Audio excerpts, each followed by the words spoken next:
The Galactic Council chamber buzzed with tension as representatives from 12 different species gathered around the crystalline conference table. Ambassador Zekthari of the Valorian Empire adjusted his ceremonial armor, the metal plates catching the artificial light as he prepared to address the assembly. His species had dominated this sector for 3 millennia, their military might unquestioned until recently. Esteemed colleagues, Zekthari began, his voice carrying the authority of countless victories, we face an unprecedented crisis. The Kethmori Confederation has declared total war against our territories. Their bioships have already consumed 17 of our outer colonies. A collective shudder rippled through the chamber. The Kethmori were nightmares made manifest, a hive-minded species that consumed entire worlds to fuel their endless expansion. Their organic vessels could regenerate from devastating damage, and their warriors felt no fear, no mercy, only an insatiable hunger for conquest. Ambassador Yelesta of the Corvani Trade Federation leaned forward, her crystalline features reflecting concern.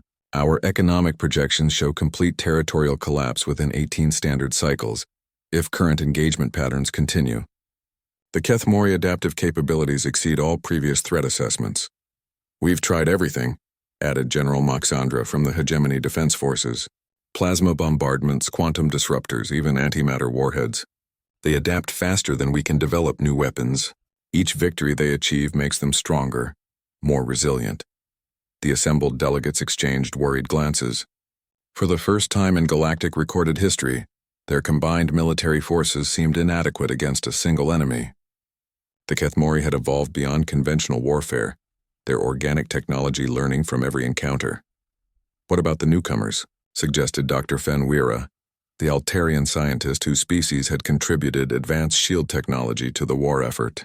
The species that calls itself humanity. They've established colonies in the neutral zone. A dismissive snort came from Commander Grixtal of the warrior caste. Those primitive bipeds? They've barely achieved faster-than-light travel. Their technology is crude. Their ships are metal boxes held together with chemical propulsion. They wouldn't last 5 minutes against a single Kethmori scout vessel. Perhaps, Zekthari mused, but their location places them directly in the Kethmori expansion path. They'll be consumed regardless of our decision. The question is whether we should warn them or simply let nature take its course. The chamber fell silent as the implications settled in. Humanity's colonies sat like islands in the path of a tsunami, completely unaware of the approaching devastation. Their primitive sensor networks couldn't detect Kethmori bioships until they were practically on top of them. Ambassador Velthara of the Neutral Observation Corps spoke up, her voice carefully measured. Our preliminary studies of human behavior patterns reveal certain anomalies. They display unusual persistence in the face of overwhelming odds. Their historical records show repeated instances of victory against numerically superior forces. Luck and primitive cunning, Grixtal scoffed. They fight with kinetic weapons and chemical explosives. The Kethmori have faced plasma cannons that could vaporize mountains. What could these humans possibly offer that we cannot? Dr. Fenwira accessed her data tablet, scrolling through intelligence reports. Their military doctrine is unconventional. They seem to treat warfare as both art and science, combining rigid discipline with chaotic improvisation. They also display remarkable adaptability under pressure. Adaptability we understand, Yelesta interjected, but the Kethmori are the ultimate adaptive species. They literally evolve in real time to counter whatever tactics are used against them. Zekthari stood, his massive frame casting shadows across the chamber. The decision before us is simple. Do we attempt to evacuate human colonies before the Kethmori arrive, potentially exposing our own evacuation fleets to attack? Do we offer them weapons and technology they couldn't hope to understand? Or do we maintain the quarantine protocols and let the Kethmori consume them naturally? The debate that followed revealed the depth of galactic prejudice against humanity. Most species viewed them as barely civilized primitives who had stumbled into space travel through sheer accident. Their short lifespans, fragile biology, and reliance on what other species considered obsolete technology made them seem utterly insignificant in the grand scheme of galactic politics. We could offer them sanctuary on our worlds, suggested Ambassador Colrim of the Peaceful Coexistence Alliance. Their population is relatively small. We could relocate them before the Kethmori arrive. And then what? Grixtal demanded. They become permanent refugees dependent on our charity? They have nothing to offer us. No advanced technology, no unique resources, no military capabilities worth mentioning. As the arguments continued, long-range sensors began detecting movement in the contested regions. Kethmori scout fleets were moving toward human space faster than anticipated. The organic vessels seemed to sense easy prey ahead, their hunger driving them to accelerate their expansion in that direction. The choice is being made for us, Zekthari announced grimly. Kethmori advance forces will reach the first human colonies within 12 standard cycles. If we're going to act, it must be now. General Moxandra pulled up tactical displays showing human colony distributions. 23 worlds, roughly 40 million inhabitants total. We could evacuate perhaps 10% before the Kethmori arrive, assuming they cooperate and don't resist. They'll resist, Velthera said with certainty. Human psychological profiles indicate extreme territorial attachment. They'll fight for their homes regardless of odds. The chamber fell into contemplative silence. Outside the massive viewports, the galaxy continued its ancient dance, unaware that the fate of an entire species hung in the balance. The Kethmori advance was inevitable, unstoppable, and absolutely merciless. Perhaps, Dr. Fenwira said quietly, we underestimate them. Their species has survived ice ages, planetary catastrophes, and countless wars among themselves. They might surprise us, Grixtal's laugh was bitter. Survive? Against the Kethmori, the same force that has consumed every other species in its path, the same enemy that has adapted to counter every weapon we've thrown at them. These humans will be devoured so quickly, they won't even know what hit them. As the Council prepared to vote on humanity's fate, none of them could imagine that this primitive species would soon teach the galaxy an entirely new way to wage war. Admiral Sarah Chen stood on the bridge of the UES Defiance, watching the stars through the reinforced viewports as her fleet maintained patrol formation around New Terra. The colony world below sparkled with city lights, home to nearly 3 million humans who had no idea their peaceful existence was about to end. Admiral, Lieutenant Commander Rodriguez called from the communications station. We're receiving a priority transmission from an unknown source. The signal is strange. It's definitely artificial, but the encoding is unlike anything in our databases. Chen frowned. Humanity had made contact with several alien species during their expansion into this sector, but those encounters had been brief and largely hostile. Most galactic civilizations seem to view humans as primitive upstarts unworthy of serious attention. Put it through, she ordered, settling into her command chair. The main screen flickered to life, revealing a tall, armored figure with distinctly non-human features. The being's face was angular, with 4 eyes arranged in a diamond pattern and skin that seemed to shimmer like polished metal. I am Ambassador Zekthari of the Valorian Empire, the alien announced, his voice carrying undertones that suggested multiple vocal cords. I address the leadership of the species known as humanity. You face immediate and total extinction. Chen exchanged glances with her senior officers. The alien's bluntness was startling, but his tone suggested this wasn't a threat from his own people. This is Admiral Chen of the United Earth Space Forces, she replied carefully. Please clarify the nature of this threat. The Kethmori Confederation advances toward your territories, Zekthari continued. They are a hive-minded species that consumes entire worlds to fuel their expansion. They have destroyed 17 of our colonies in the past cycle. Our combined military forces cannot stop them. The bridge fell silent. Chen had read intelligence reports about conflicts in the outer sectors, but nothing had suggested a threat of this magnitude approaching human space. What exactly are the Kethmori? She asked, though she suspected she didn't want to know the answer. The alien's expression grew grim. Imagine creatures that exist only to consume and expand. Their vessels are living organisms that regenerate from damage and adapt to counter whatever weapons are used against them. They feel no fear, no mercy, only hunger.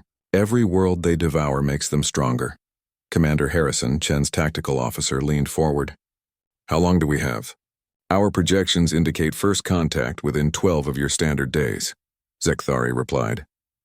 Their advanced scouts will likely target your outer colonies first, testing your defenses before the main force arrives. Chen felt her stomach tighten. 12 days to prepare for an enemy that had defeated civilizations far more advanced than humanity. What do you recommend?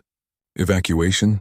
The Galactic Council has voted to offer sanctuary to a limited number of your people, the ambassador explained. We estimate we can evacuate approximately 10% of your population before the Kethmori arrive. 10%, Chen repeated quietly. The weight of those words settled over the bridge like a funeral shroud. 90% of humanity would be left to face annihilation. We understand this is difficult, Zekthari continued, but your species lacks the technology to mount an effective defense. Your weapons are primitive, your ships are crude, and you have no experience fighting adaptive organisms. The kindest fate we can offer is survival for some of your people. Chen stood slowly, her mind racing through possibilities. Ambassador, with respect, I need to discuss this with my government. How can we contact you? This transmission includes communication protocols, the alien replied. However, I must stress the urgency.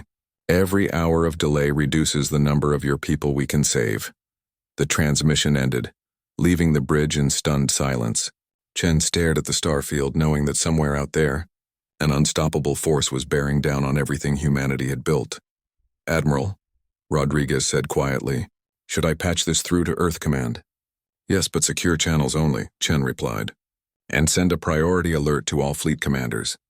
We need to gather every available ship. Over the next several hours, as news of the Kethmori threat spread through human command structure, reactions varied wildly. Some advocated immediate evacuation, accepting the Galactic Council's offer and saving whatever population they could. Others demanded a fighting retreat, using humanity's mobile assets to conduct guerrilla warfare against the invaders. Admiral Chen found herself in a video conference with President Martinez, General Thompson of the Space Marines, and Dr. Elizabeth Warren, humanity's leading xenobiologist. The numbers are overwhelming, President Martinez said, her face grave on the main screen. If these aliens are correct, we're facing complete extermination. Maybe we should accept their offer. General Thompson's scarred face showed no emotion. 10% evacuation means abandoning 90% of our people to death. That's not evacuation, that's capitulation. We fight. With what? Dr. Warren interjected. According to the data Ambassador Zekthari provided, these Kethmori have adaptive biology. They literally evolved to counter whatever tactics are used against them. Our weapons might work once, maybe twice, then they'll be useless. Chen studied the intelligence report scrolling across her tablet. The Kethmori were indeed nightmarish opponents. Their bioships could repair catastrophic damage in hours. Their warriors regenerated from wounds that would kill any other species, and their collective intelligence allowed them to share adaptations across their entire force instantly. There's something else, she said slowly. Look at the pattern of their expansion. They've been moving through this sector for 3 years, consuming everything in their path, but they've never faced humans before. Because we're not advanced enough to matter, Thompson replied bitterly. These galactic civilizations have plasma weapons, energy shields, antimatter bombs. What do we have? Kinetic rounds and nuclear warheads, Chen smiled grimly. Exactly. We have primitive weapons they've never encountered. Our tactics are based on fighting other humans, not adapting to alien technology. Maybe our biggest weakness is actually our strength. Dr. Warren looked intrigued. You think our technological limitations might work in our favor? Think about it, Chen continued. These creatures adapt by analyzing and countering whatever they face. But adaptation requires understanding. What if we hit them with something so basic, so primitive that their advanced biology can't figure out how to counter it? The president leaned forward. What are you proposing, Admiral? Chen stood, her mind crystallizing around a plan that was either brilliant or suicidal. We don't evacuate. We don't retreat. We teach these monsters that humans don't break easily. And maybe, just maybe, we show the galaxy that being primitive isn't the same as being weak. As the conference ended and preparations began, none of them knew they were about to change the course of galactic history forever. The first Kethmori scout ships emerged from hyperspace like living nightmares, their organic hulls pulsing with bioluminescent patterns that hurt to look at directly. Captain Marcus Webb watched from the bridge of the UES. Vengeance is 3 of the alien. Vessels approached the outer perimeter of the Kepler 442 system. Jesus Christ, whispered Ensign Parker at the sensor station. Those things are massive. Each one's at least twice the size of a dreadnought. Webb studied the tactical display with grim fascination. The Kethmori vessels didn't follow any recognizable design principles. Instead of clean geometric lines, they resembled enormous sea creatures crossed with mechanical nightmares. Tentacle-like appendages writhed along their hulls, and what appeared to be sensory organs tracked the human fleet with predatory interest. "Sir," reported Lieutenant Hayes from communications, "they're scanning us. The energy patterns are unlike anything we've encountered. It's like they're tasting us." "All ships maintain defensive formation," Webb ordered through the fleet comm. "Let them make the first move." The human fleet consisted of 12 ships, a mixed force of destroyers, cruisers, and the single dreadnought Vengeance. Against the massive Kethmori scouts, they looked pathetically small. But Webb had his orders from Admiral Chen. "Make them work for every inch of space. Contact the colony," he instructed. "Begin evacuation protocols, but keep it orderly. No panic." On the planet below, New Kepler housed nearly 500,000 colonists. The evacuation ships could carry perhaps 50,000 in the first wave. The rest would have to wait and hope the fleet could buy them time. The lead Kethmori vessel suddenly accelerated, its organic hull rippling as internal structures reconfigured for combat. Weapon ports opened like flowering petals, revealing clusters of what looked like living cannons. "They're powering weapons," Hayes announced. "Energy readings are off the charts. All ships evasive maneuvers," Webb commanded. "Fire at will." The human fleet scattered as the first Kethmori biocannon fired. The energy beam that emerged wasn't the clean lance of a plasma weapon or the coherent burst of a laser. Instead, it looked like concentrated lightning crackling with chaotic energy that seemed to hunger for targets. The destroyer Relentless took a glancing hit on its port side. The beam didn't just damage the armor plating. It began consuming it, spreading like acid across the hull until emergency systems could contain the reaction. "What the hell was that?" Webb demanded. "Some kind of bioelectric discharge," Dr. Sarah Kim reported from the science station. "It's not just energy. There are microscopic organisms in the beam that literally eat metal." The human ships returned fire with everything they had. Railgun rounds, missile salvos, and directed energy weapons all converged on the lead Kethmori vessel. The kinetic rounds struck first, punching through the organic hull with satisfying explosions of green ichor. But as Webb watched in horror, the wounds began closing almost immediately. The alien ship's hull rippled and flowed like living tissue, sealing the breaches and growing thicker around the impact points. "It's adapting," Dr. Kim said in amazement. "The hull density is increasing around the damaged areas. It's literally learning from our attacks."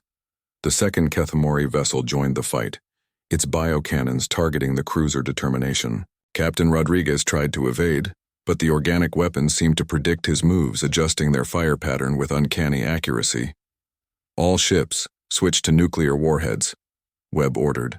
"If it can adapt to conventional weapons, let's see how it handles fusion fire."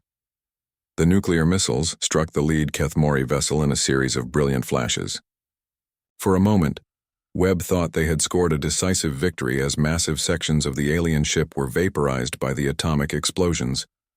Then the ship began to rebuild itself. Not repair, rebuild. New organic structures erupted from the damaged areas, growing at an impossible rate as the vessel literally regrew its missing parts. "Sir," Dr. Kim reported with growing alarm, "it's not just healing. It's incorporating radiation-resistant tissue into the new growth. The next nuclear strike will be far less effective." The battle continued for 3 brutal hours. The human fleet threw everything they had at the Kethmori scouts using tactics developed over centuries of human warfare. They used coordinated attacks, feints, ambushes, and concentrated fire. Some strategies worked initially, but the alien vessels adapted to each one with frightening speed. The destroyer Relentless was the first casualty. After taking multiple bioelectric hits, its hull was finally breached in too many places to contain. Captain Morrison's last transmission was a simple, "Tell them we made them bleed." But Webb noticed something the Kethmori might have missed. Each time the aliens adapted to a human tactic, it took them a few minutes to fully integrate the changes. During those windows, the same tactic would work again, sometimes even more effectively. "Dr. Kim," he called, "analyze the adaptation patterns. How long does it take them to fully counter a new threat?" "Approximately 4 to 6 minutes for simple adaptations," she replied, her fingers flying over her console. "Longer for complex threats. But sir, they're also getting faster. The first adaptation took 8 minutes, the last one took only 3. Webb felt a cold realization settle over him. The Kethmori weren't just adapting to human weapons and tactics. They were learning how to adapt faster. Each encounter made them more efficient at countering new threats. "All ships prepare for ramming speed," he announced. "Sir?" Lieutenant Hayes looked shocked. "That's suicide." "Maybe," Webb replied grimly. "But they've adapted to everything else we've thrown at them. Let's see how they handle good old-fashioned human stubbornness." The remaining human ships accelerated toward the Kethmori vessels, their crews knowing they were trading their lives for time. But as they closed the distance, something unexpected happened. The Kethmori ships actually retreated. "They're pulling back," Dr. Kim reported in surprise. "All 3 vessels are withdrawing to a safe distance." Webb stared at the tactical display in confusion. The aliens had been winning. They had adapted to every human weapon and tactic. So why were they retreating from a desperate ramming attack? Then he understood. The Kethmori weren't retreating from the attack itself. They were retreating to analyze it. They needed time to understand this new tactic and develop a counter before committing to further combat. "All ships maintain pursuit," Webb ordered. "Don't let them disengage completely." For the next hour, the human fleet played a deadly game of cat and mouse with the Kethmori scouts. Every time the aliens tried to withdraw for analysis, the humans pressed their attack. Every time the humans tried a new tactic, the aliens adapted and countered. But something was happening that neither side expected. The constant pressure, the relentless innovation, the sheer stubborn refusal of the humans to accept defeat. It was creating stress in the Kethmori adaptation system. They were being forced to adapt so quickly and frequently that their biological processes were beginning to show strain. When the evacuation ships finally lifted off from New Kepler, carrying their precious cargo of civilians to safety, the Kethmori scouts were still engaged with Webb's fleet. The aliens had achieved tactical superiority hours ago, but they couldn't seem to finish the fight. As the last evacuation transport cleared the atmosphere, Webb received a transmission from Admiral Chen. "Well done, Captain. Fall back to Rendezvous Point Alpha. Phase 2 begins now." Webb smiled grimly as his battered fleet began its fighting withdrawal. The Kethmori had won this battle, but they had learned something important. Humans didn't fight like any other species they had encountered, and that was going to be a problem for them. Ambassador Zekthari stared at the tactical displays in disbelief as reports flooded in from across the front lines. The Kethmori advance, which had been unstoppable for 3 years, had ground to a halt at the edge of human space. Not defeated, the organic horrors were still winning individual battles, but somehow unable to maintain their momentum. "This is impossible," General Moxandra growled, his 4 arms gesticulating wildly at the holographic battle maps.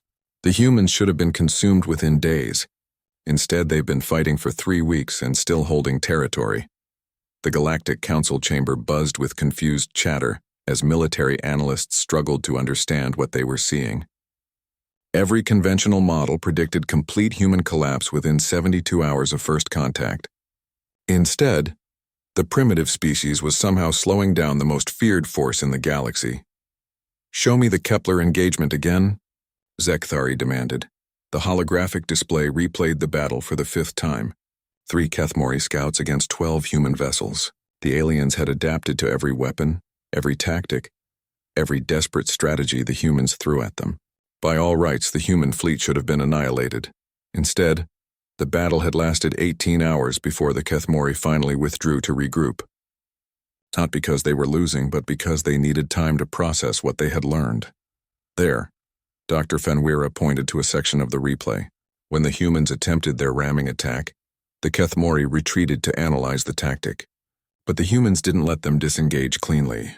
They maintained pressure, forcing continuous adaptation.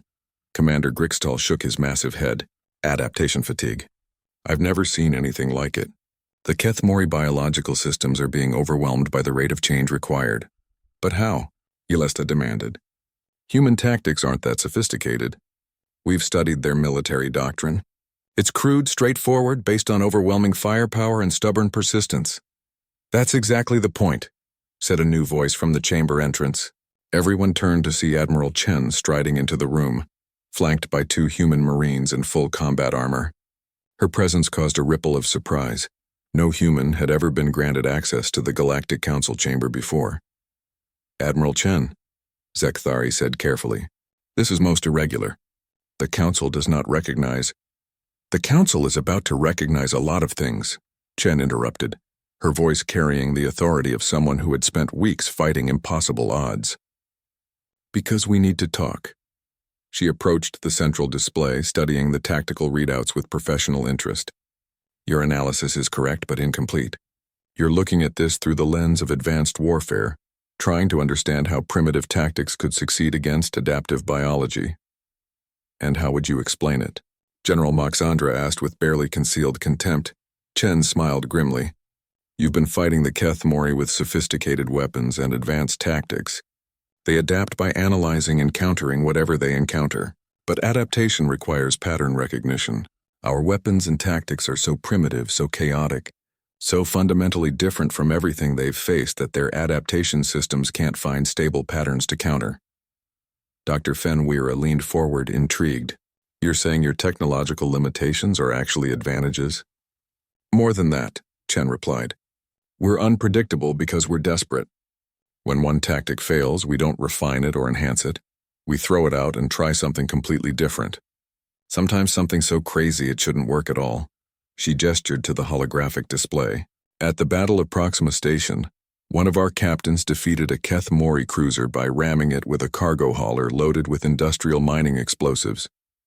Not military ordnance, mining explosives. The blast pattern was so irregular, so chaotic, that the ship's adaptation systems couldn't process it fast enough. The chamber fell silent as the implications sank in. The galaxy's most advanced civilizations had been trying to fight the Keth Mori with precision and sophistication, while humanity was succeeding through sheer unpredictability and refusal to accept logical defeat. This is all very interesting, Grixtal said dismissively, but the humans are still losing. Your casualties are enormous, your fleet strength is diminishing, and you've already lost 6 colonies. This is merely a temporary delay in your inevitable extinction. Chen's expression hardened. You're right about our losses. We've lost over 2 million people in the past 3 weeks, but we've learned something important about the Keth Mori. They're not invincible. They're just really good at adapting to threats they understand. She activated her personal data pad, projecting new information onto the central display. The Keth Mori collective intelligence requires constant data flow to maintain adaptation efficiency. Each time they encounter something truly new, they have to allocate processing power to analyze and counter it. The more unpredictable the threat, the more resources they have to dedicate to adaptation. Ambassador Velthara studied the data with growing excitement. You're suggesting that rapid, chaotic innovation could overwhelm their adaptation systems? I'm not suggesting it, Chen replied. I'm proving it. Look at the engagement patterns over the past week. Each time we've forced them to adapt quickly to multiple threats simultaneously, their response time has increased. They're developing a backlog. The tactical displays showed battle after battle where human forces had used seemingly suicidal tactics that somehow worked. Ramming attacks, chemical weapons, kinetic bombardments, even modified mining equipment pressed into military service. Each engagement was different, chaotic, desperate, and effective in ways that defied all conventional military wisdom. At the Vega defense line, Chen continued, Colonel Martinez defeated an entire Keth Mori squadron by coordinating with civilian mining ships. They used cargo haulers as decoys, construction mechs as improvised weapons platforms, and literally threw asteroids at the enemy fleet using industrial mining charges. General Moxandra looked stunned. That should have been a massacre. It was, Chen agreed. The Keth Mori won the battle. But it took them 6 hours instead of the usual 30 minutes, and they lost 2 ships to mining equipment. Mining equipment, General. When was the last time you heard of a military vessel being destroyed by construction tools? Dr. Fenweira was frantically calculating on her data pad. If the adaptation strain is cumulative, and if the humans can maintain this level of tactical chaos, the Keth Mori collective intelligence could actually suffer a processing cascade failure. What does that mean? Hulesta asked. It means, Chen said with quiet satisfaction, that the most sophisticated biological minds in the galaxy could be brought down by good old-fashioned human stubbornness and our complete inability to follow logical military doctrine. The chamber erupted in excited conversation as the assembled representatives began to understand what they were witnessing. Humanity wasn't just surviving. They were accidentally discovering the key to defeating the Keth Mori. But Chen wasn't finished. There's something else.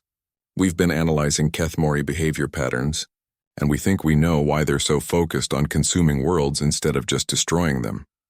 She brought up new data showing energy flow patterns within the organic ships. They're not just hungry for biomass. They're addicted to adaptation. Each new species they consume provides new biological templates, new adaptation possibilities. But humans, we're not giving them what they expect. How so? Zekthari asked.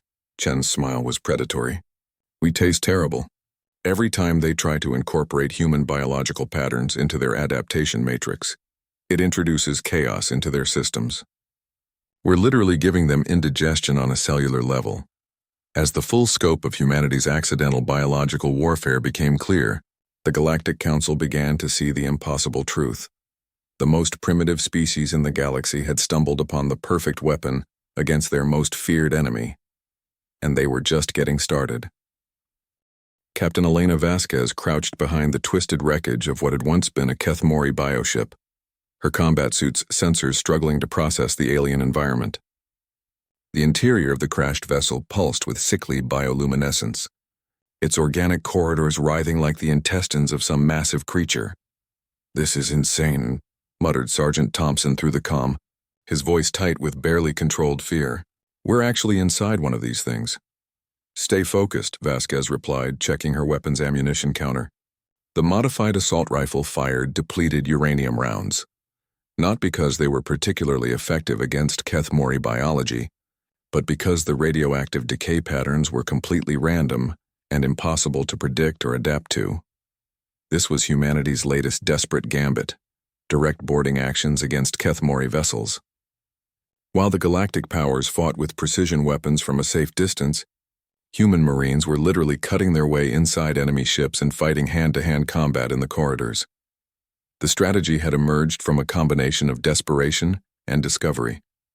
3 days ago, the research vessel Endeavour had managed to capture a damaged Kethmori fighter. Dr. Patricia Wells, the lead xenobiologist, had made a startling discovery during the autopsy of its pilot.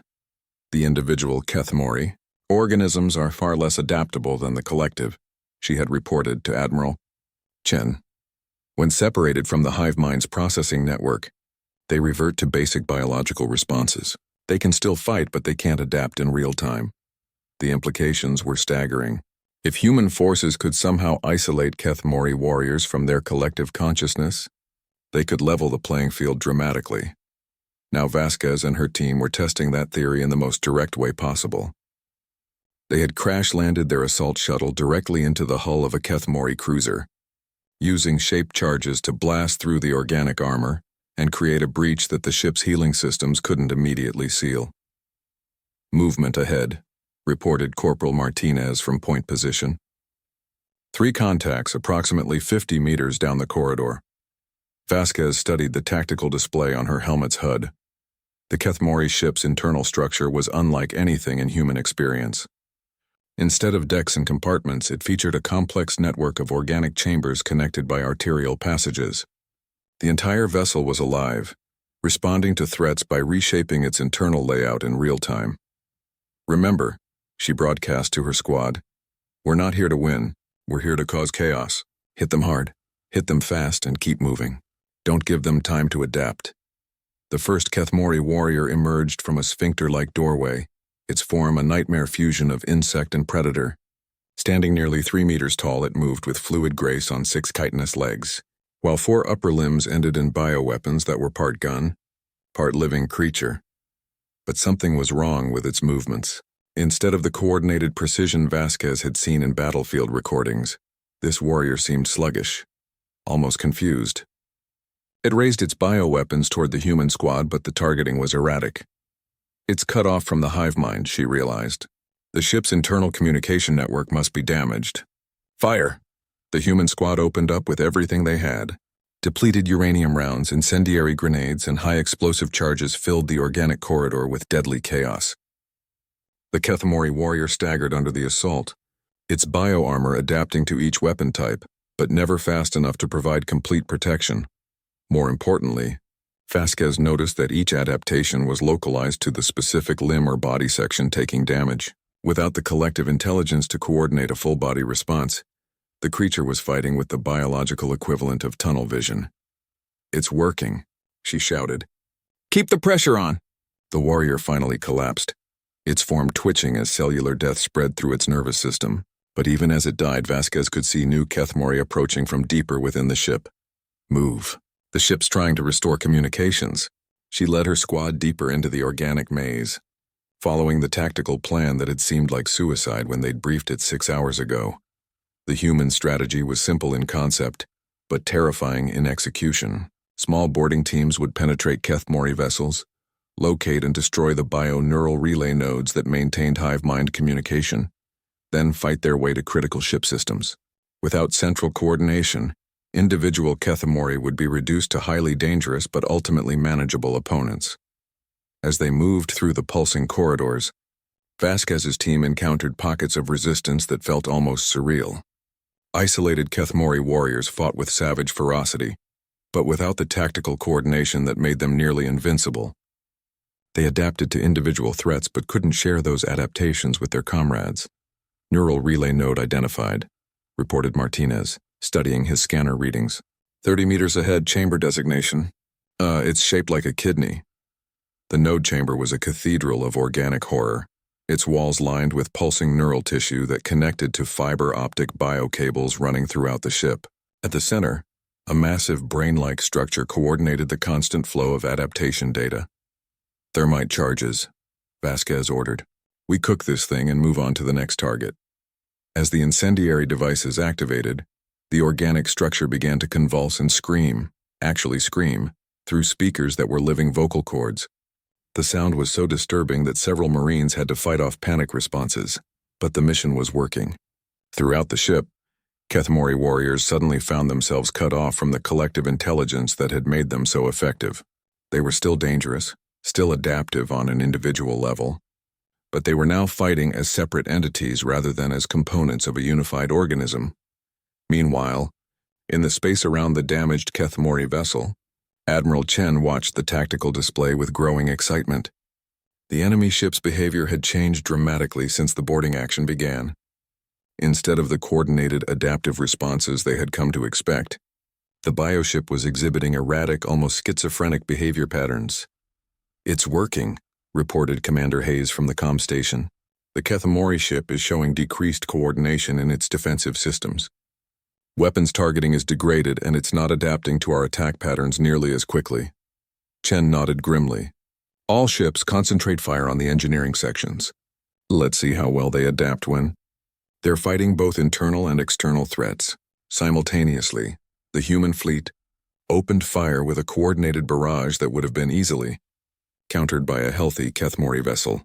Instead, the organic ship's responses were delayed, uncoordinated, and ultimately insufficient. Hull breaches opened faster than they could heal, and critical systems began failing throughout the massive organism. Inside the ship, Vasquez's team had destroyed 3 more neural relay nodes and was fighting their way toward what their scans indicated was the primary brainstem. The Kethmori resistance had become increasingly desperate but less effective, with individual warriors making tactical errors that would have been impossible when connected to the hive mind. "Final target ahead," she announced, staring at a chamber that defied description. The primary brainstem was the size of a small building, a writhing mass of neural tissue that pulsed with the computational power needed to coordinate an entire vessel's biological systems. "This is going to hurt," Thompson observed, studying the massive organ. "That thing's probably sentient. So are the millions of people they've eaten," Vasquez replied coldly. "Plant the charges." The thermite explosion that followed was visible even from outside the ship, as bioluminescent neural fluid erupted from hull breaches like luminous blood. The Kethmori vessel shuddered, its organic hull rippling with what could only be described as death throes. As the massive bioship began its final descent toward the planet below, Vasquez and her team fought their way to the extraction point. But even as they ran through corridors that were literally dying around them, she couldn't shake the feeling that they had just proven something important. The Kethmori weren't invincible. They were just very good at being connected. Cut those connections, force them to fight as individuals instead of as a collective, and they became beatable. Still dangerous, still adaptive, but ultimately just very tough aliens rather than an unstoppable force of nature. The extraction shuttle barely cleared the dying Kethmori vessel before it impacted the planet's surface in a explosion of organic matter and bioluminescent fluids. As they climbed toward the fleet, Vasquez received a priority transmission from Admiral Chen. "Outstanding work, Captain. We've just received intelligence that 17 more Kethmori vessels are approaching this system. How quickly can you train more boarding teams?" Vasquez looked at her exhausted, traumatized squad and realized they had just volunteered for the most dangerous job in human military history. "Give me 48 hours to develop training protocols, Admiral. We'll teach the galaxy how to kill these things the hard way." As the shuttle docked with the flagship, she couldn't help but smile. The galactic powers had tried to fight the Kethmori with sophisticated weapons and advanced tactics. Leave it to humans to figure out that. General Morrison stood before the assembled representatives of the Galactic Defense Alliance, his weathered face bearing the scars of 6 months of brutal warfare against the Kethmori. Behind him, holographic displays showed the current state of the conflict, a sight that would have been impossible to imagine when the war began. The Kethmori advance had not only been stopped, it was being pushed back. "Gentlemen, ladies, and honored entities," Morrison began, his voice carrying the authority of someone who had personally led boarding actions against 5 Kethmori dreadnoughts. "What you're seeing represents the most significant shift in galactic military doctrine in recorded history." Ambassador Zekathari leaned forward, his 4 eyes studying the tactical displays with fascination. 6 months ago, his people had written humanity off as a doomed species facing inevitable extinction. Now human military advisors were being requested by every major galactic power. "The breakthrough came when we stopped trying to fight the Kethmori on their terms," Morrison continued. "Traditional galactic warfare relies on technological superiority, precision targeting, and adaptive strategies. The Kethmori had evolved specifically to counter that approach." Dr. Fenwyra nodded enthusiastically.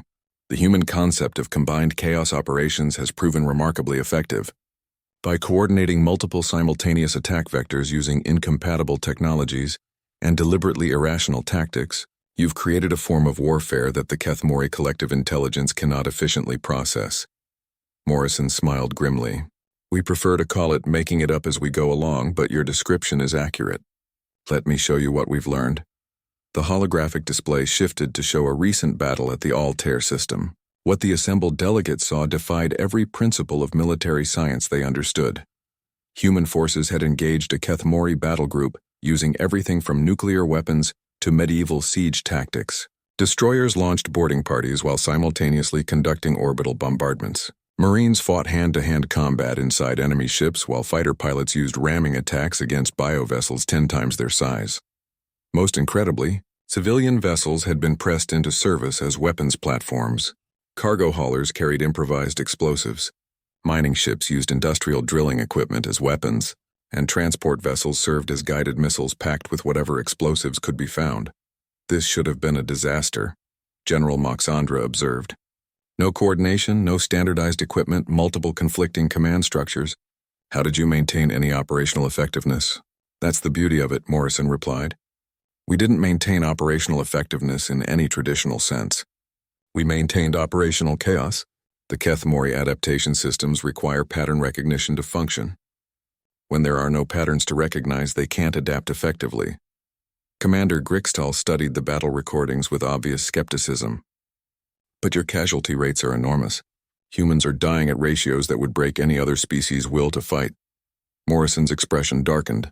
"Yes, we're dying, in numbers that would horrify any civilized species. But we're also winning, and for the first time since this war began, the Kethmori are the ones showing signs of strain." He brought up new data showing Kethmori behavioral patterns over the past month. The organic ships were taking longer to heal from damage. Their adaptation cycles were becoming less efficient, and most significantly, they were beginning to exhibit what could only be described as hesitation in combat. "We think we've discovered something fundamental about Kethmori psychology," Morrison explained. "They're a collective intelligence that has existed for millions of years, always expanding, always consuming, always adapting to overcome whatever they encounter. But they've never faced an enemy that deliberately refuses to make sense. Dr. Wells, the xenobiologist who had become humanity's leading expert on Kethmori biology, stepped forward to add her analysis. The Kethmori collective consciousness appears to be experiencing something analogous to severe psychological stress. They're encountering scenarios that their evolutionary programming never prepared them for. She activated a detailed biological scan of a captured Kethmori warrior. This specimen was taken from a ship that engaged human forces using our new chaos doctrine. Notice the neural activity patterns. The creature is showing signs of what we might call combat fatigue, but on a biological level we've never observed before. What kind of fatigue? Hulesta asked, her crystalline features reflecting curiosity. Adaptation fatigue, Wells replied. The Kethmori biological systems are designed to constantly evolve and improve in response to threats. But when faced with threats that change faster than adaptation can occur, the system begins to break down. They're literally burning out their ability to evolve. The chamber fell silent as the implications sank in. The galaxy's most feared enemy was being defeated not through superior technology or military genius, but through sheer, stubborn refusal to fight according to rational principles. There's more, Morrison continued. We've begun implementing what we call reverse engineering chaos. Instead of trying to predict what tactics will work best against the Kethmori, we're deliberately using tactics that shouldn't work at all. He showed them footage from the Battle of Wolf 359, where human forces had achieved victory by doing everything wrong. Ships had deliberately broken formation, weapons had been fired in random patterns, and the entire engagement had devolved into what could only be described as an organized bar fight in space. The Kethmori had won the tactical engagement, but they had taken 5 times longer than usual and suffered casualties that should have been impossible against such chaotic opposition. The psychological effect on their collective consciousness has been profound, Wells added. They're beginning to hesitate before engaging human forces. For a species that has never known doubt, this represents a fundamental breakdown in their operational psychology. Ambassador Velthara of the Neutral Observation Corps spoke up. What you're describing is a form of psychological warfare that attacks the very foundation of Kethmori existence. But surely there are limits to how long you can sustain such tactics. Morrison's smile was predatory. That's where you're wrong, Ambassador. What you're seeing isn't a temporary tactic. It's how humans actually fight when we're desperate enough. We've been perfecting chaotic warfare for thousands of years, mostly against each other. He brought up historical data showing human conflicts throughout their species' development. Wars where massively outnumbered forces had achieved victory through unpredictable tactics. Battles where technological disadvantages had been overcome through sheer bloody-minded persistence. And conflicts where the winning side had violated every principle of military science. The Napoleonic Wars, the Vietnam conflict, the Siege of Stalingrad, the Battle of Thermopylae, Morrison recited. Humans have a long history of winning through controlled chaos and refusal to accept logical defeat. We're not adapting our tactics to fight the Kethmori. We're just fighting the way we always have when our backs are against the wall. The assembled delegates began to understand that they weren't witnessing an innovation in military doctrine. They were seeing humanity's true nature revealed under extreme pressure, a species that thrived on chaos, adapted through desperation, and simply refused to quit no matter how hopeless the situation became. The Kethmori evolved to be perfect predators, Morrison concluded. Unfortunately for them, they never evolved to hunt persistence predators who bite back and refuse to die quietly. And now they're learning what happens when an unstoppable force meets an immovable species.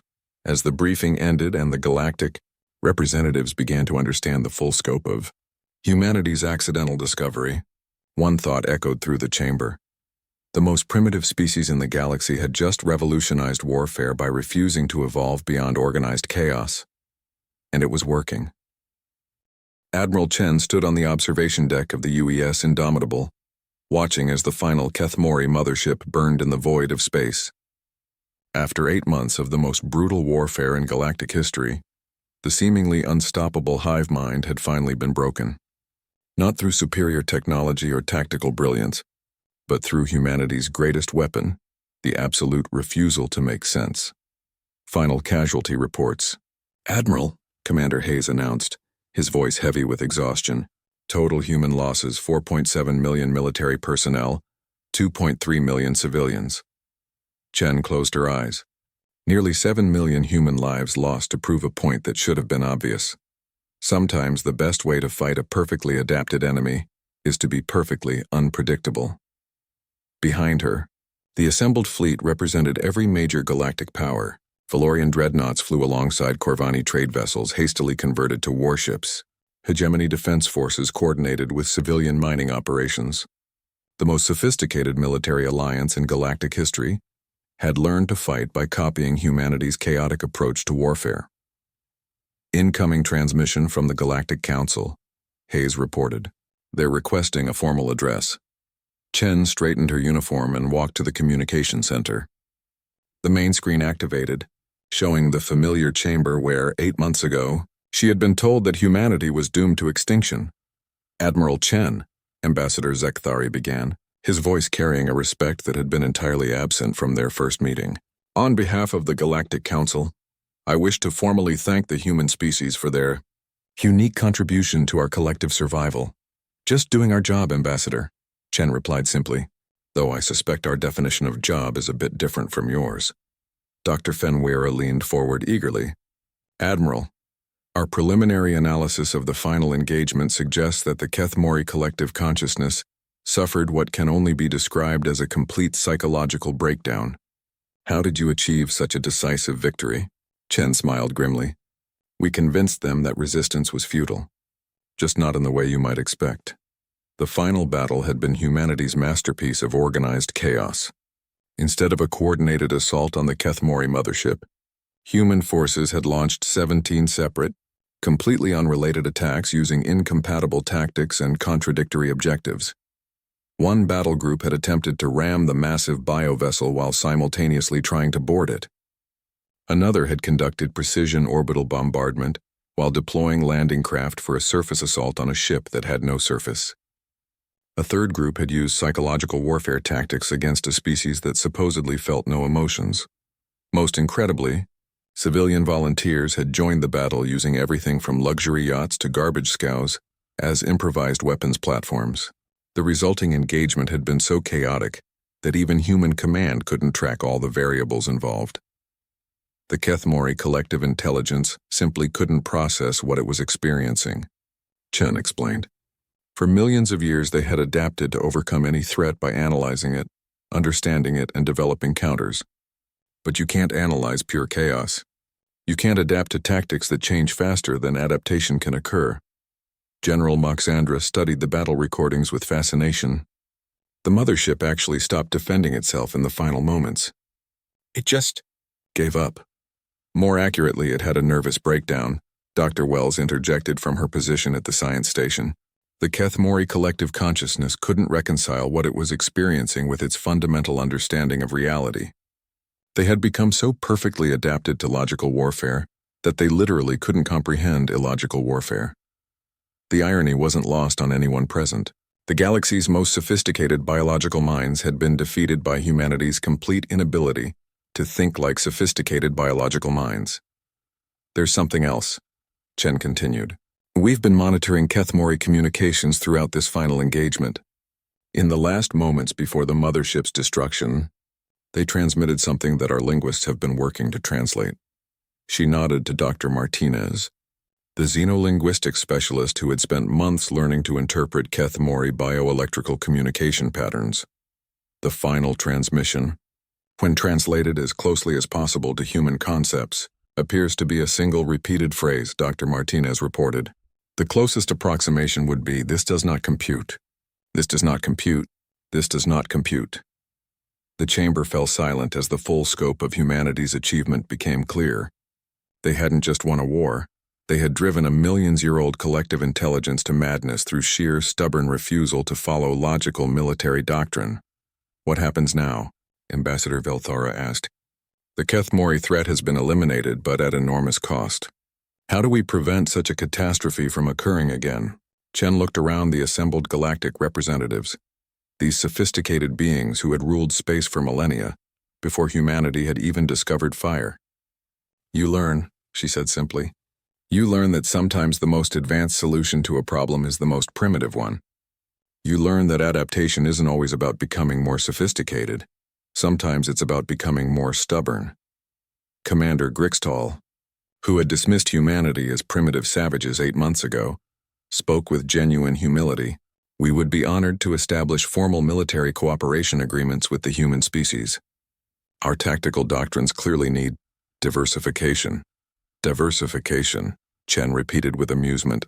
Is that what we're calling it now? She gestured toward the viewports where the wreckage of the Keth Mori fleet drifted in slowly expanding clouds of organic debris. The truth is, we didn't beat them because we were smarter or stronger or more advanced. We beat them because we're the species that looks at impossible odds and says, "Hold my beer. Watch this." The alien representatives exchanged glances, many of them still struggling to understand how such an approach could possibly be effective. The Keth Mori were perfect predators, Chen continued. They evolved to overcome any threat through adaptation and analysis. But evolution has a weakness. It assumes that survival requires making sense. Humans never made that assumption. Dr. Fenwira was frantically taking notes. This could revolutionize our understanding of strategic doctrine. The concept of deliberately irrational tactics as a counter to adaptive intelligence. Doctor, Chen interrupted gently. If you try to systematize chaos, it stops being chaos. The moment you create a doctrine for illogical warfare, it becomes logical. That's why this worked for us. We weren't following a plan. We were just being ourselves under pressure. As the formal ceremonies concluded and the galactic fleet began to disperse, Chen remained on the observation deck, watching the stars. Commander Hayes joined her, and for a long moment they stood in comfortable silence. "Admiral," Hayes finally said, "what do you think history will make of all this?" Chen smiled. "I think they'll say that when the galaxy faced its darkest hour, humanity stepped forward and saved everyone by being too stupid to know they were supposed to lose." She turned toward the bridge, then paused. "But between you and me, Commander, I don't think we were stupid at all. I think we were just human. And sometimes, that's exactly what the universe needs." As the UES Indomitable set course for Earth, carrying news of humanity's impossible victory, Chen couldn't help but wonder what other challenges the galaxy would face, and whether the next time civilization needed saving, someone would be crazy enough to try tactics that made no sense at all. Knowing humans, she thought with satisfaction, the answer was probably yes.